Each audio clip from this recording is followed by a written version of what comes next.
My fiancé pranked me at the altar by saying no for a TikTok trend. The officiant stopped the ceremony. I took the microphone, announced jokes on you, and invited the guests to enjoy the party as a singles mixer. She was crying outside while we ate her cake. I, 31 male, still can't believe I'm writing this. My wedding was supposed to be the best day of my life. Instead, it became the moment I realized I'd been engaged to someone who valued TikTok at clout over our entire relationship. Quick background: my fiancé, 29, and I had been together for 4 years, engaged for 18 months. We'd built what I thought was a solid foundation, similar life goals, compatible families, mostly good communication. Or so I thought. She'd always been into social media, Instagram, TikTok, the whole 9 yards, had about 15K followers, nothing crazy but enough that she took it seriously. I never minded. People have hobbies, mine's woodworking. Hers was content creation, whatever. The wedding was mid-sized, about 120 guests. We'd spent close to 47K between both families and ourselves. I'd personally contributed at about $22 from savings I'd been building since my mid-20s. Her parents covered the venue and catering. My parents helped with the honeymoon fund. Day of the wedding, everything seemed perfect. Then you looked amazing. Weather cooperated. My groomsmen and I were in good spirits. I was nervous, sure, but the good kind of nervous. I can't wait to spend my life with this woman kind. Then came the ceremony. I'm standing at the altar watching her walk down the aisle. She looks beautiful. I'm getting emotional. My best man hands me a tissue. This is it. The officiant goes through the standard stuff. Readings, vows. We'd written our own, and yeah, I cried during hers. Then comes the moment. Do you take this man to be your lawfully wedded husband? She pauses, looks at me, looks at someone in the crowd, then with this weird smile says no. Dead silence. My brain literally short-circuited. I'm standing there thinking I misheard. The officiant looks confused, asks her to repeat. I said no. She's now giggling, actually giggling. I follow her eye line to the crowd. Her maid of honor is standing in the front row with her phone out, recording. Her bridesmaid next to her is also recording. That's when it clicked. This was for content. She was humiliating me at our wedding for a TikTok trend. The officiant, bless him, was an older gentleman who clearly had zero patience for this. He closed his book, looked at both of us and said, "Ma'am, if you're not prepared to take this seriously, I cannot continue the ceremony." She started backpedaling immediately. Wait, no, it was just a joke. I was going to say yes. It's a thing, look it up, it's funny. But the officiant was already stepping back.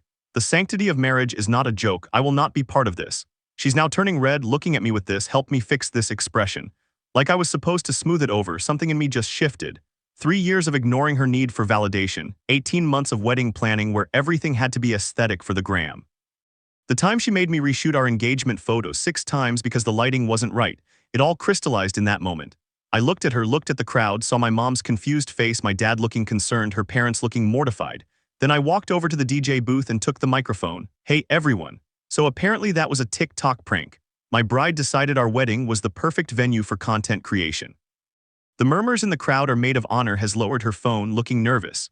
Since the ceremony has been called off, I'd like to invite everyone to stay, enjoy the open bar, and consider this a singles mixer. The food's paid for, the venue's booked, and I'm not letting 47K worth of celebration go to waste. I looked at my now former fiancé. "You wanted viral content, there you go." Her face went from red to white. She tried to grab the mic from me, but I stepped back. "Enjoy the party, everyone. DJ, play something fun." The next few minutes were chaos. She was screaming at me, calling me dramatic, saying I ruined everything. Her maid of honor tried to calm her down while simultaneously still holding her phone. Priorities, I guess. My best man and groomsmen closed ranks around me. My mom was already at the bar, ordering what I later learned was 3 shots of whiskey. Her parents approached me looking shell-shocked. Her dad actually apologized to me. Her mom just stood there with her mouth open. Eventually, venue security escorted her out after she tried to unplug the DJ equipment. She was crying on the steps outside while 120 guests ate appetizers and hit the dance floor. The cake, the 3-tier, $1,200 fondant masterpiece she'd spent weeks designing. We cut it anyway. My best man made a toast to dodging bullets, and honestly, it was the best cake I've ever tasted. Update 1 week later, so the aftermath has been interesting. First, the TikTok thing. Her maid of honor actually posted the video. Not the whole thing, just the prank part, cutting off before my microphone moment. Titled it something like "Wedding Prank Gone Wrong" with a laughing emoji. It got about 50K views before someone who was actually at the wedding commented with the full context. Then other guests started chiming in. The narrative flipped fast. Comments went from "lol queen" to "wait, she actually ruined her own wedding for clout." The video got deleted within 48 hours, but screenshots live forever. Her family's response has been predictable entitlement. Her mom called me Tuesday. I shouldn't have answered, but I was curious. "You owe my daughter an apology, and frankly, you owe us money." Excuse me, the venue, the catering, all of it. You humiliated her in front of everyone. She's devastated. She can't even leave the house. Your daughter said no at the altar for a social media video. It was a joke. You were supposed to laugh and then she'd say yes. Everyone does it. The officiant didn't think it was a joke. He refused to continue, so you should have found another officiant. Instead, you turned our daughter's wedding into some kind of revenge party. It wasn't revenge, it was salvaging an expensive event after your daughter torpedoed it. We'll be consulting with a lawyer about recovering our costs. Good luck with that. I'd love to see that court filing. Your Honor, my daughter pranked her groom and he threw a party. She hung up on me. Then came the apology from my former fiancé, and I used quotes because it was the most non-apology I've ever received. She showed up at my apartment Saturday morning. I only opened the door because she said she wanted to return some of my stuff she still had. She looked rough, clearly hadn't been sleeping. I almost felt bad. Almost, can we talk about what us, the wedding, there's no us? You made that clear when you said no at the altar. I was going to say yes. It was literally a 2-second joke. That resulted in the officiant refusing to marry us and me being publicly humiliated. You were humiliated. I was crying outside my own wedding while you partied. Actions have consequences. She started crying then. I can't believe you're doing this. 4 years together and you just throw it all away over a joke. You threw it away. I just responded. Everyone makes mistakes. This wasn't a mistake, it was a choice. You chose content over our marriage before it even started. She tried a different tactic then. The manipulation playbook came out. My therapist says I have anxiety around commitment. The prank was my way of coping. I was nervous. You should understand that. I was nervous too. I didn't say no at the altar and have my friends record it, so that's it. You're really not going to work through this with me. There's nothing to work through. You showed me exactly who you are. Believe people when they do that. She left shortly after, but not before telling me I was emotionally unavailable and incapable of forgiveness. Her car was barely out of the parking lot before she posted a story about when the person you love abandons you in your lowest moment. The entitlement is genuinely staggering. Financial stuff. I'm in the process of trying to recover what I can. The venue had a no-refund policy, but the manager felt bad enough about the situation that they're giving me a credit for a future event. Lol, catering is gone. DJ actually refused payment entirely after witnessing everything. Absolute legend. Photographers sent me all the photos up until the ceremony stopped free of charge with a note saying, for the memories you might actually want. My family's been supportive. My dad told me he knew something was off about her, but you seemed happy, so I kept my mouth shut. Mom's been bringing over casseroles like someone died. In a way, I guess something did. Her friends have been blowing up my phone. The maid of honor sent me a DM calling me cruel and saying, I need to understand that content creation is her passion and you should support that. I support passion. I don't support being the butt of a joke at my own wedding, blocked most of them, but this isn't over. Her family is apparently serious about the lawyer thing. Update 2, 3 weeks later. The lawyer situation turned into actual drama. Got a letter from her family's attorney last week. They're demanding I reimburse them for $18,000, their contribution to the wedding. The argument? I intentionally caused emotional distress and converted the event for personal benefit. My cousin is a paralegal and she literally laughed when I showed her. They're basically suing you for not crying in a corner after their daughter humiliated you. I got my own consultation with an actual attorney. His take, this will never see a courtroom. They're hoping you'll settle to make it go away. Don't, so I'm not settling. Sent back a response via my lawyer that included one video evidence for multiple guests showing the bride refusing to complete the ceremony. 2, the official's written statement refusing to continue due to the bride's apparent lack of seriousness. 3, documentation that I contributed $22 of my own money to the event.